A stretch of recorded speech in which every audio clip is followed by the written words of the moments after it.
I guess we should start the podcast, right? Yep, let's jump into it. Okay. Welcome to the Mindly.Social podcast with Joe and Jane. This is Jane. That's Joe. Hi, Joe.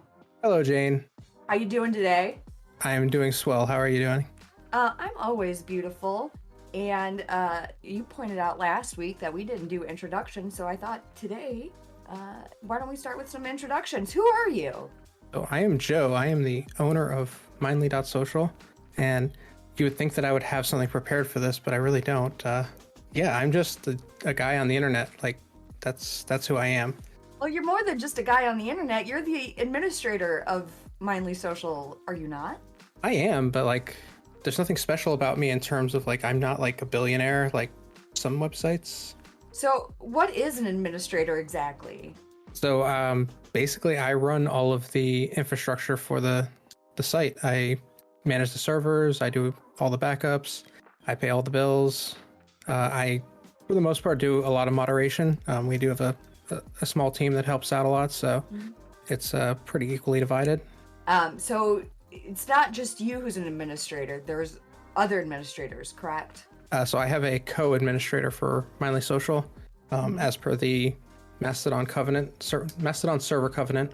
In case anything happens to me, like the infamous, if I get hit by a bus tomorrow, there's somebody who can take over basically and continue to run the server in the event of my absence, basically. So people aren't just like stuck with, oh, now what do we do? Do you know how many administrators exist within Mastodon? A lot. Yeah, there have to be a lot. I mean, last time I checked, there was about 16,000 servers. So assuming each one of them has at least one, that's 16,000 admins right there. There are quite a few people that are using like hosted servers, like a Masto-host. So even though they own the server, I don't think they deal with any of the administrative tasks. So that's, it's kind of a gray area. I don't know how much access they actually have and how much control they have over the actual servers themselves. So that's who you are in a nutshell, correct? Yeah, I'm basically the host, the admin, the owner, all in one. That's amazing, Joe. And you do that by yourself, essentially. Even though you have a co-admin, you're pretty much running things alone. I mean, you do have a team, but you're doing things by yourself. For the most part, yeah. I'm very possessive when it comes to like servers and stuff like that. So while my co-admin does have access to servers, he doesn't log in except for, to check on a few things here and there. He did install the Windows 95 or Windows 98 template, whatever. So he adds like emojis and stuff like that. He does all the fun stuff, and I'm very thankful for him to take over those responsibilities because it lets me focus on the keep the server online and healthy stuff. So it's a good trade. So I'm Jane. Yes. Tell us about yourself, Jane. I don't do anything. Oh, you do so much more stuff than I do. Like you have the hardest part of this whole community. I don't really have any part in the maintenance of Mindly.Social in terms of the administration of it. I just hang out and I talk to people, and that's the best part. You're the idea person. I am the idea person. I do come up with a few ideas here and there, and I give them to you, and you say yay or nay, or you'll pitch better ideas that come off of the ideas that I've pitched to you, and we usually implement those ideas, or we don't implement those ideas, or we will change those ideas around, and that's usually what I do. And I don't know how that came about. There was just one day where I said, "Hi, Joe. My name is Jane. Do you want to do something with me?" And you were like, "Sure." And that's how we became friends. Yeah, you actually suggested this podcast, and I did. Yeah. In the back of my mind, I was like, "That's a bad idea." My anxiety was just like, "Don't do that. Don't do a podcast. Nobody's gonna listen to that." And against my, the voice in the back of my head, I was like, I wasn't gonna say that. Against that voice in the back of my head, I decided, yeah, let's do it. And then the reaction we got from the first episode, I was like, that's insane. Like, people liked it. Let's talk about the reaction we got from the first episode, because that was really great. Um, and I cannot begin to describe the feeling that I got when I saw that people were taking into account our suggestions for alt text. That was really amazing how people were functioning and educating themselves after the podcast came out. Yes, I love seeing those messages of, oh, that the podcast was great, and now I'm using alt text. I was like, that's the biggest takeaway that anybody could have gotten from that episode.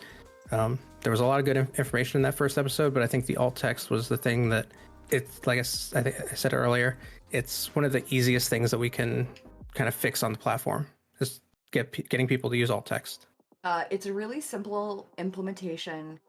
It's really quick and easy. It's something that people use or could use almost every day because people post pictures almost every day. And it's something that opens accessibility up and opens up their communication to a whole new group of people.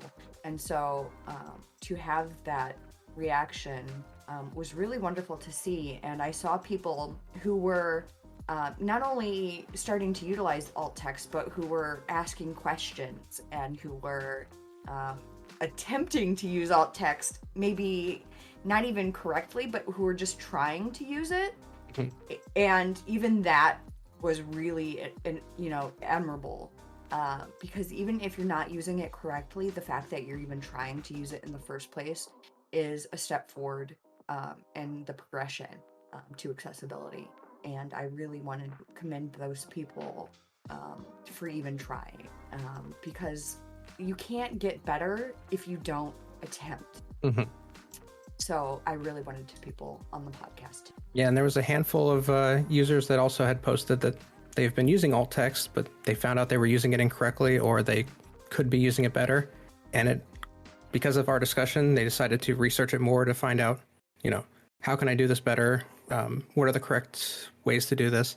And just getting people to, basically go out and research it on their own. That's awesome. I do want to put together more of a compiled source of how to better use alt text on Mastodon and whatnot.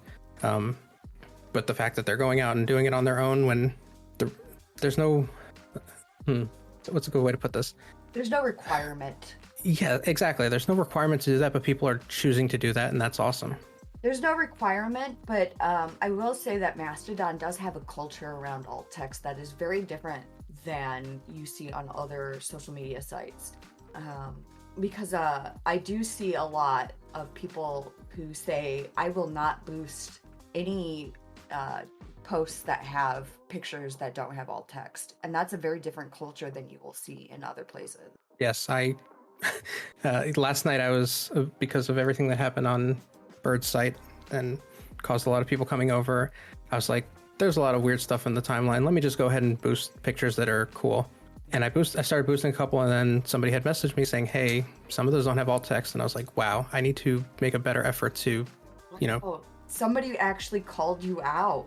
They didn't call me out, but they said, they said, hey, just so you know, some of the pictures you're boosting don't have alt text. That's wonderful, though, because they actually took the time to say to you, hey, you're boosting something that could be harmful to somebody else, and that's really great.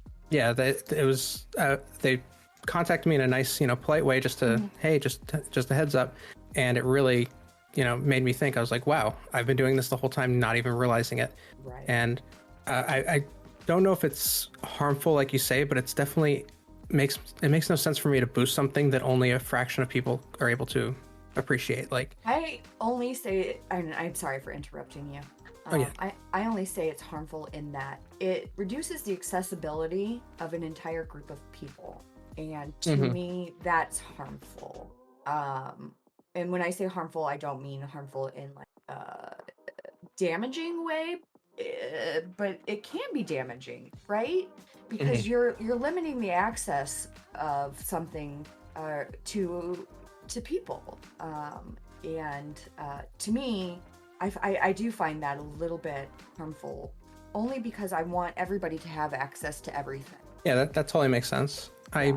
I was I wasn't trying to correct you, but I was trying Oh, to yeah. make a distinction that I wasn't doing anything Damaging. maliciously. Yeah, I gotcha. Something I never thought about before, and now that's something that I'm more conscious of. Right. I think I even boosted something last night that didn't have alt text, and I messaged you. I was like, dang it, I keep doing this. I need to get better. And just the fact that I recognize it.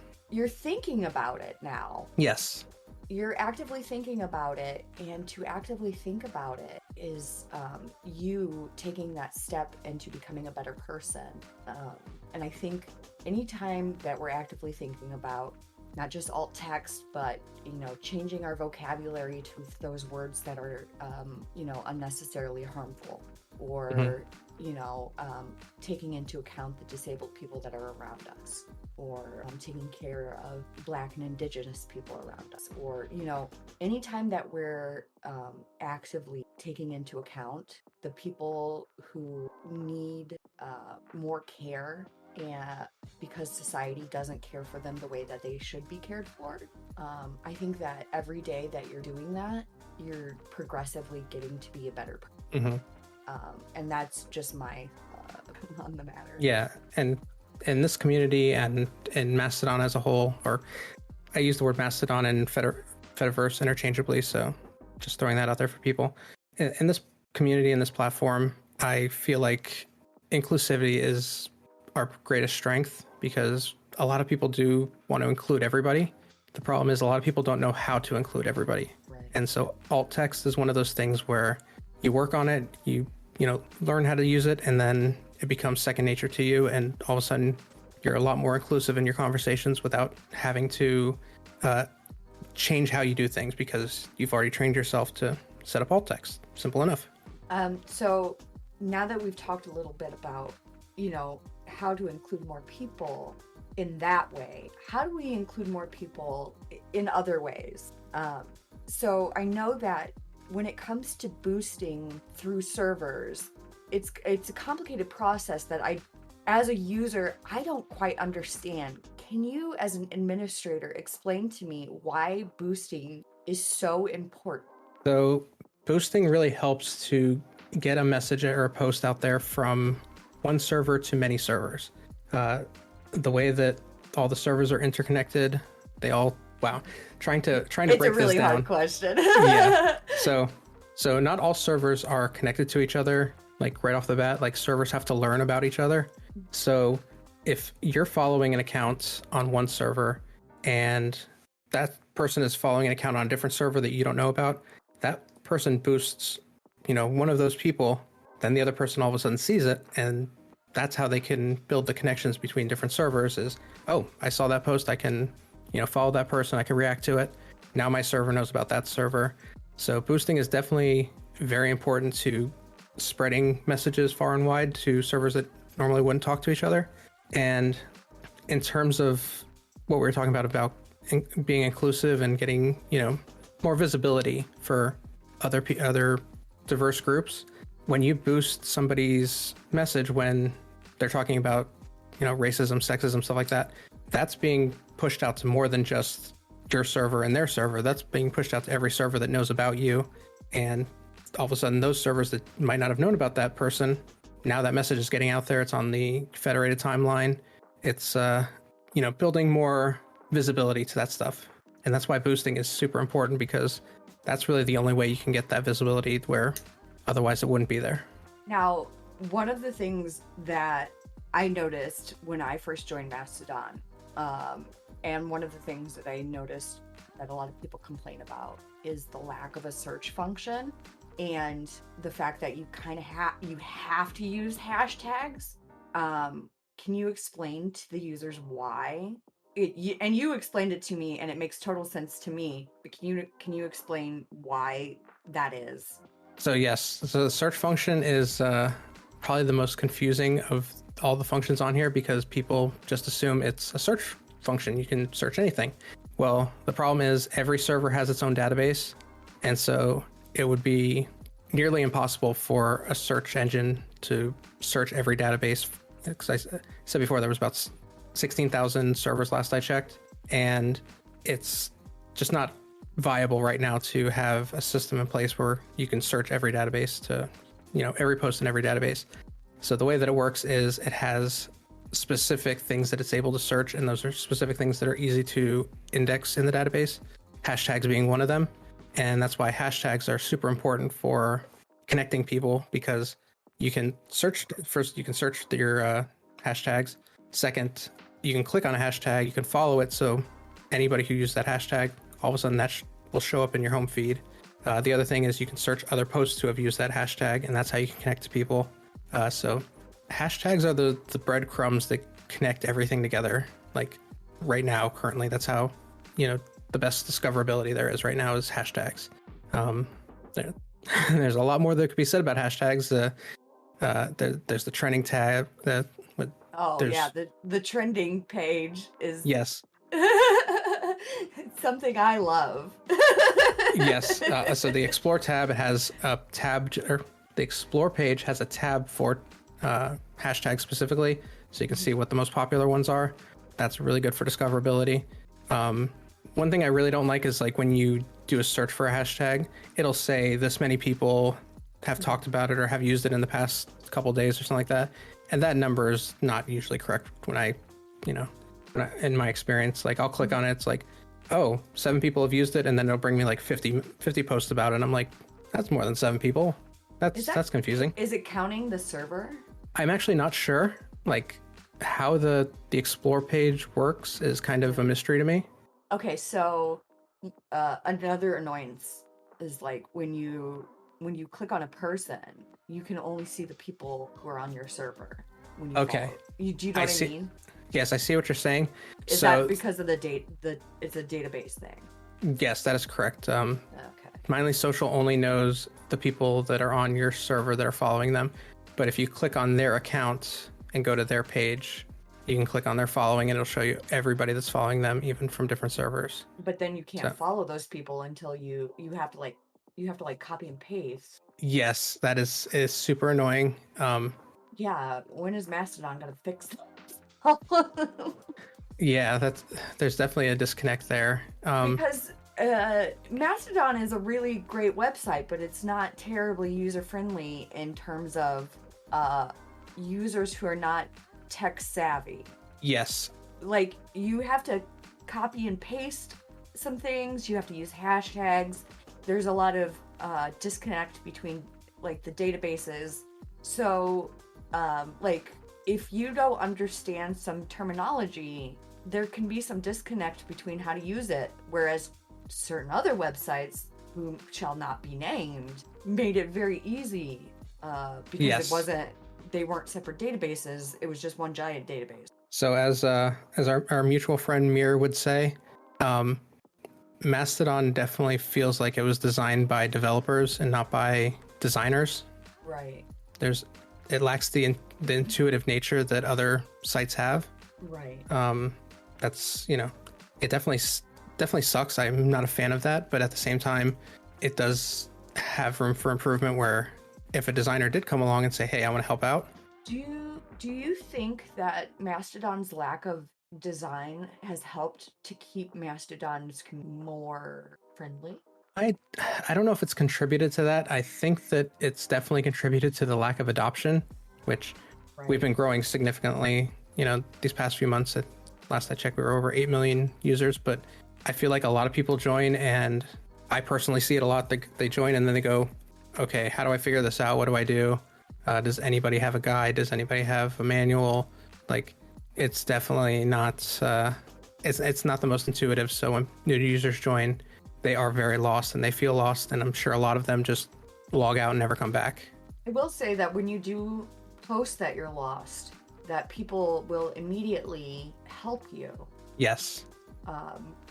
They're so friendly. And people, it's not just that, it's, I've had discussions with people, where they were heated discussions, but it never felt like anything got out of control. And we maintained an adult composure and everything ended really well. And in fact, we walked away having almost shaken hands and been friends. Yeah, there's definitely a lot more civility here, where even if people are, even if 2 people are opposed on the same topic, they can talk about and discuss it without having to resort to personal attacks or, basically attack the person. They still they focus on the topic, not the person. I love it. It's almost frowned upon here to do that. Yes, definitely. Yeah, it's almost like that kind of attitude is not the culture of Mastodon, and so if you do that, you would almost be scolded.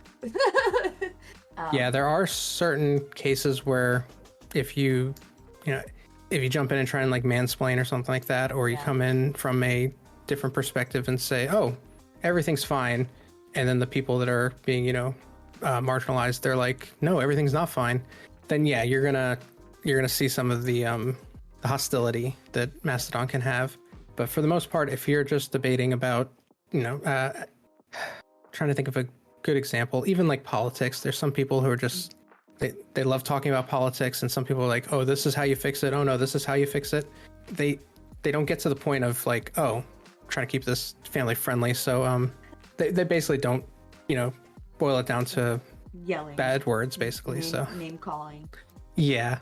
Yeah. They're like, "You're a liberal duck," and or a liberal duck. Yep, that's the family friendly version of that.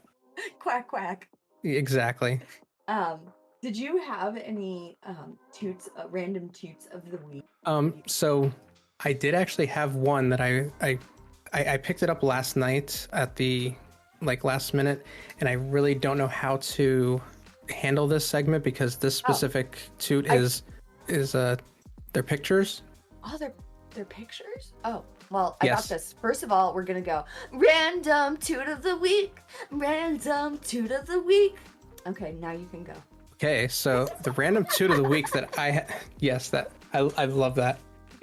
You can record that, and then you can put that as the theme song, so that I don't have to do that every week.